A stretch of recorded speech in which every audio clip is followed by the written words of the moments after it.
చేసిన రైతు సోదరులకి అందరికి కూడా నా హృదయపూర్వక కళాభివందనాలు తెలియజేసుకుంటున్నాను.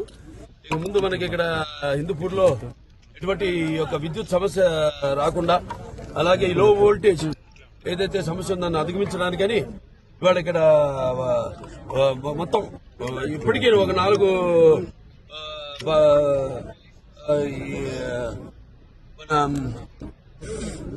సబ్ స్టేషన్స్ శాంక్షన్ అవడం జరిగింది.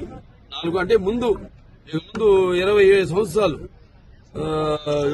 ఒక సమస్య అన్నింటినీ కూడా దృష్టిలో పెట్టుకుని వాళ్ళు ఇక్కడ భూమి పేజ్ చేయడం జరిగింది తుమ్మలాపురంలో ఈ యొక్క సబ్ స్టేషన్ ఒక ఇది. అలాగే ముఖ్యంగా ఏంటంటే అలాగే కేంద్ర ప్రభుత్వం కూడా ఈ యొక్క ఏదైతే ఎవరైతే 200 యూనిట్లు వాడుకుంటున్నారో విద్యుత్ వినియోగదారులు ఎవరైతే ఉన్నారో వాళ్ళందరూ కూడా ఈ యొక్క సోలార్ ప్యానెల్స్ ఏదైతే ఉన్నాయో వాటిని కూడా ప్రతి ఇంటికి ఏర్పాటు చేయడం జరుగుతుంది. ఇప్పుడు దానివల్ల ముఖ్యంగా ఏంటంటే మనకి ఏదైతే దీంట్లో ఉన్న లాభం ప్రభుత్వం మీకు 2.5 లక్షల రూపాయలు ఇస్తుంది. దాంట్లో తర్వాత ఒక 78,000 రూపాయల గరిష్ట సబ్సిడీ మీరు పొందవచ్చు.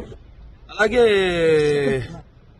ఏదైతే మీరు వాడుకుంటున్నారో అది వాడుకోగా మిగిలింది మీరు ఈ యొక్క నెట్ దీని ద్వారా